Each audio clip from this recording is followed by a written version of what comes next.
Bienvenue dans les récits extraordinaires de Pierre Bellemare. Un podcast issu des archives d'Europe 1.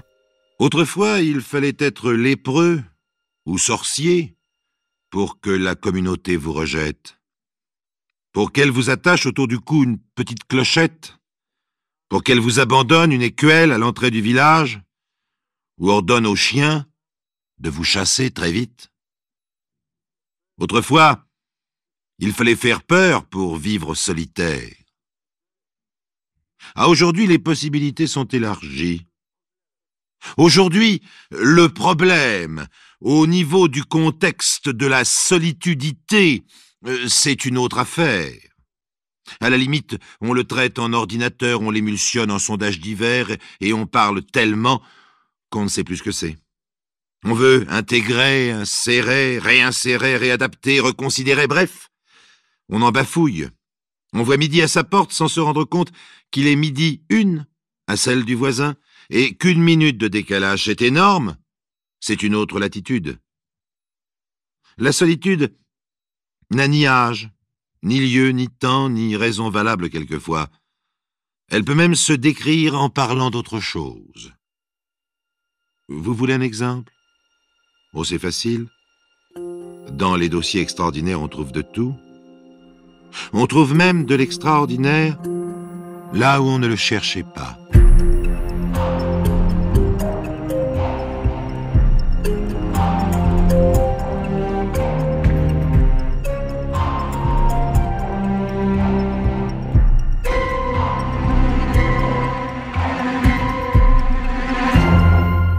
Monsieur Karl Meyerbohn, 185 Königstrasse. À Monsieur le procureur de Berlin, le 19 décembre 1937. Je m'appelle Karl Meyerbohn. Je suis né le 19 décembre 1856 à Varsovie et j'ai l'honneur de vous demander un entretien en particulier. Je dois faire des révélations à la justice. Un procureur reçoit presque autant de courriers qu'une star de cinéma. Un procureur, comme une star de cinéma, ne répond pas lui-même au courrier. Il a un service pour cela. Que dis-je, un service ? Une administration. Une administration lente. On trie d'abord le courrier des affaires en cours. On trie ensuite les plaintes nouvelles. On répartit les dénonciations anonymes. On classe les témoignages écrits. Bref, tout ce qui peut être rangé quelque part trouve une place. Même les corbeilles à papier sont pleines. Que faire d'une petite lettre comme celle-ci, dont l'écriture appliquée et soigneuse ne révèle rien ? 3 semaines d'attente. 7 janvier 1938. Un secrétaire répond, c'est-à-dire qu'il utilise un formulaire tout préparé. Monsieur Untel est prié de bien vouloir indiquer ci-dessous le motif de sa demande d'audience, référence 3532 AF, etc. Le secrétaire n'a plus qu'à signer pour Monsieur le procureur et à écrire l'adresse sur une enveloppe de l'administration. Monsieur Karl Meyerbohn à Monsieur le procureur de Berlin, le 9 janvier 1938. J'ai l'honneur de préciser le motif de ma demande.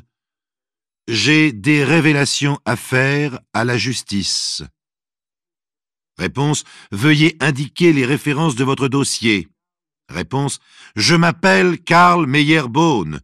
Je n'ai pas de référence de mon dossier. Et pour cause, il n'y a pas de dossier. C'est un dialogue de sourds.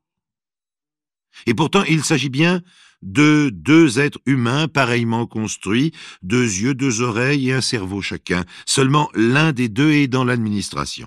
L'autre est un très vieux monsieur de 81 ans et ils ont chacun leur logique qui les rend adversaires. Plusieurs semaines passent ainsi. Les 2 adversaires s'observent. Le vieux monsieur pense que l'autre va réagir. Il attend qu'on le convoque.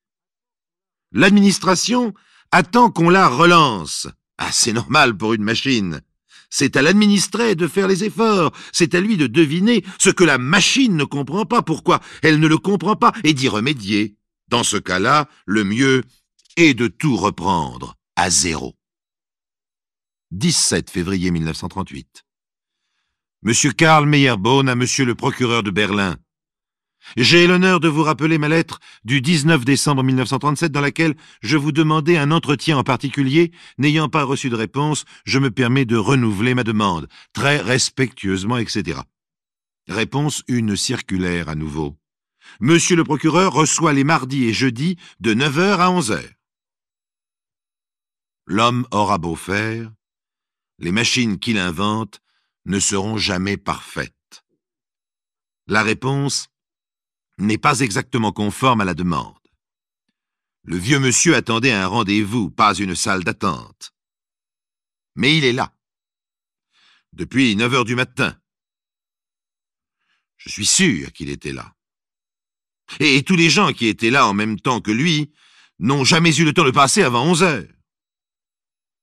Alors, ayant épuisé son attente, le vieux monsieur s'en va. Nouvelle lettre. Nouvelle tentative de l'administrer pour se faire comprendre. Il essaye le juge cette fois. Et il a toujours l'honneur de solliciter un entretien pour des révélations qu'il estime devoir faire à la justice de son pays. Et la réponse est encourageante. S'il s'agit d'un témoignage sur une affaire en cours, veuillez vous présenter au commissariat de votre quartier qui recevra votre déposition. S'il s'agit d'une plainte, veuillez écrire à monsieur le procureur qui transmettra. Hein? Ça, c'est clair. S'agit-il d'une plainte? Non, puisque le vieux monsieur se rend au commissariat de police de son quartier et qu'il est reçu par un adjoint fort pressé. On ne peut pas s'empêcher d'imaginer la scène ainsi. C'est pourquoi je m'appelle Karl Meyerbohn. Je suis né le 19 décembre 1856 à Varsovie. C'était quel sujet? Je suis veuf. Je n'ai plus d'enfant. Mon fils unique est mort pendant la guerre en 1917. Qu'est-ce qui vous est arrivé? Vous voulez faire une déposition? Mon Dieu. Monsieur l'adjoint pressé, en réalité, ce n'est pas une déposition que voudrait faire ce vieux monsieur-là. C'est toute une histoire qu'il voudrait vous raconter, et il faudrait qu'il le fasse tranquillement, pour que vous compreniez. Mais comme vous êtes pressé, il dira l'essentiel. Ma femme est morte le 3 décembre dernier, et c'est de ma faute. Comment ça, vous l'avez tuée? En quelque sorte, monsieur, puisqu'elle est morte à cause de moi. Enfin, l'œil du policier doit porter un brin d'intérêt au vieillard. Ce qui revient à dire que le reste du monde veut bien écouter Karl Meyerbohn pour la première fois depuis 3 mois. Il répète son nom, son adresse, sa date de naissance, sa profession, retraité des chemins de fer. Et voici sa déposition. Enfin, ce que l'on appelle sa déposition. Ce ne sont pas les mots qu'il a employés, c'est la traduction administrative de ce qu'il a tenté d'expliquer. Entendons le sien qui nous déclare. J'ai provoqué la mort de mon épouse Stéphanie Meyerbohn, née Folstein, âgée de 78 ans, à la suite d'une discussion de ménage. Je m'estime responsable de son décès, mais je n'ai pratiqué sur elle aucun acte de violence prémédité. Cependant, je demande une enquête, lue et approuvée, persiste et signe. En annexe, il est joint un certificat de décès en bonne et due forme qui révèle que Stéphanie Meyerbohn est décédée à son domicile le 3 décembre 1937 des suites d'une longue maladie, en conséquence de quoi le permis d'inhumer a été délivré. Dommage. Dommage que l'on ne retrouve pas dans les dossiers la description de la tête du policier qui a enregistré cette déclaration. Discussion de ménage, longue maladie, 6 juin certificat. Cependant, je demande une enquête. Allons, rentrez chez vous, grand-père. À votre âge, on a le droit de perdre la tête. Mais, attention, c'est très vilain de faire perdre son temps à un officier de police dans l'exercice de ses fonctions. Je ne sais pas ce qu'il s'est dit en conclusion, mais j'imagine que le vieux monsieur a demandé « Mais c'est tout ?» et qu'on lui a répondu avec impatience « C'est tout ?» Sinon, comment expliquer la suite?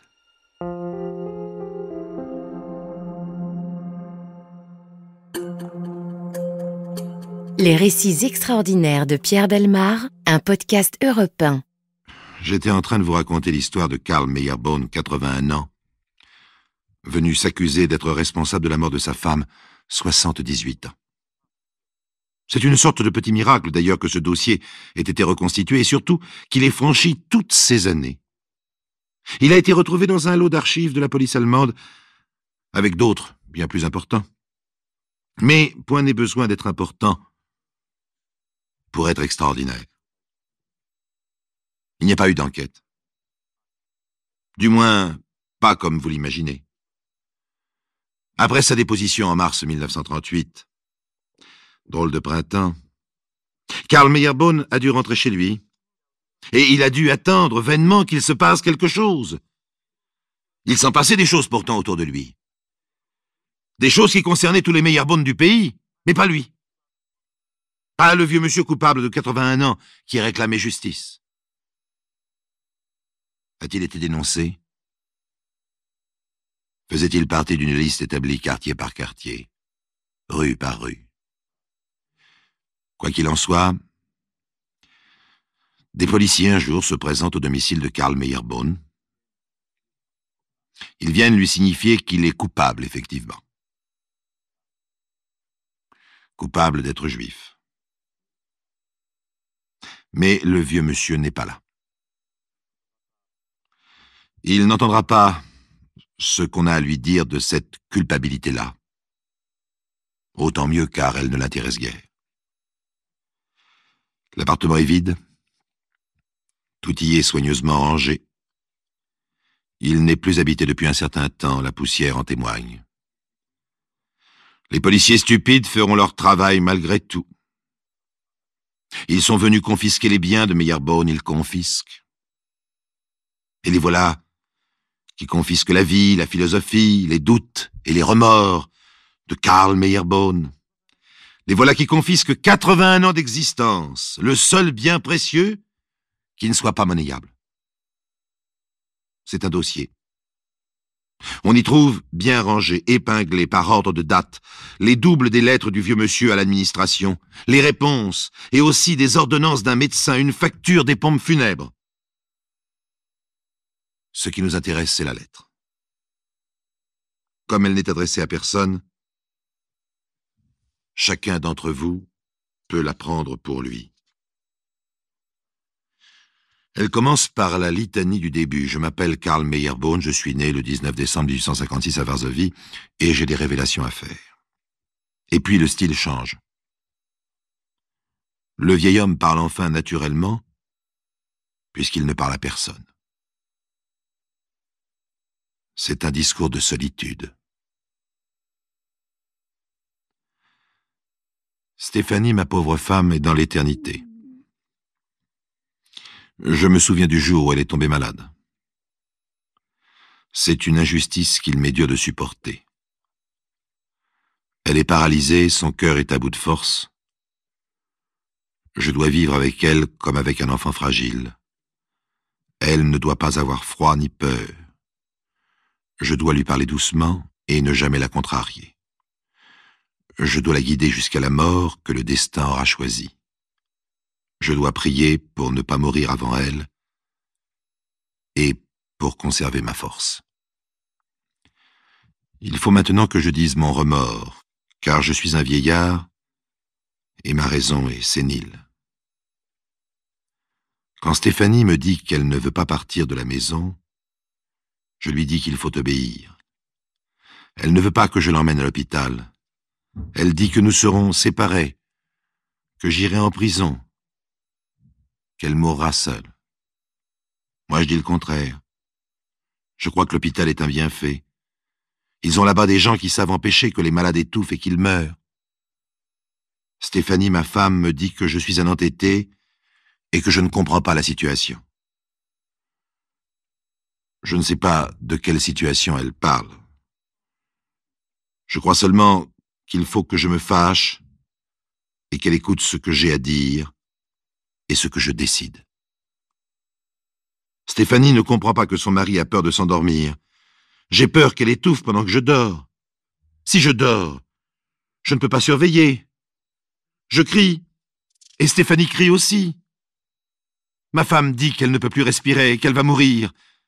Elle dit qu'elle va mettre son mouchoir sur sa bouche jusqu'à ce qu'elle meure, comme ça, elle ne me quittera plus jamais. Je n'arrive pas à la calmer, elle garde le mouchoir. Quand je l'enlève, elle ne respire plus. Ma femme est morte. C'est à cause de moi. C'est de ma faute.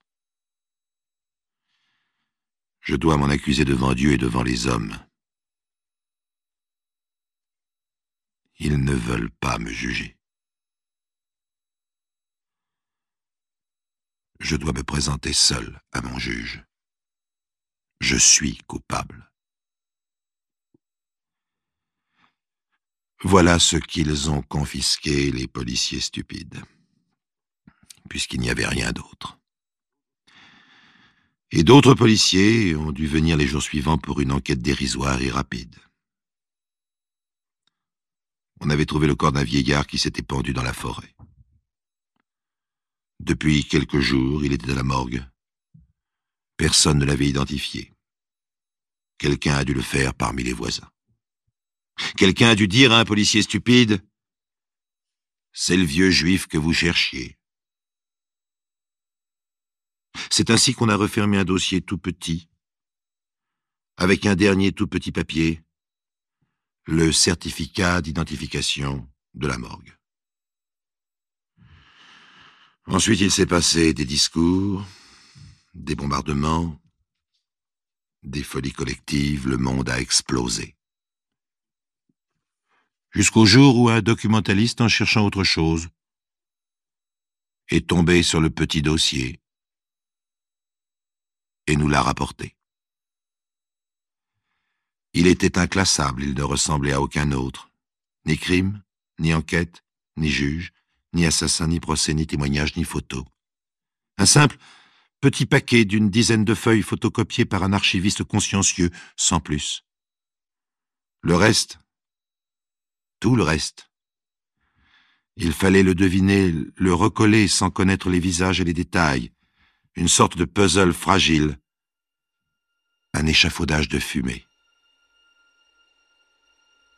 J'ai essayé de le faire pour vous aujourd'hui. Il m'a semblé que je ne pouvais pas faire autrement.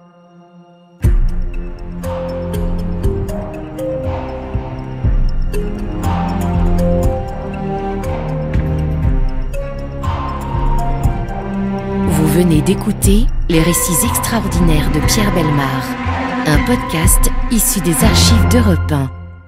Réalisation et composition musicale, Julien Tarot. Production, Estelle Lafont. Patrimoine sonore, Sylvaine Denis, Laetitia Casanova, Antoine Reclus. Remerciements à Roselyne Bellemare. Les récits extraordinaires sont disponibles sur le site et l'appli Europe 1. Écoutez aussi le prochain épisode en vous abonnant gratuitement sur votre plateforme d'écoute préférée.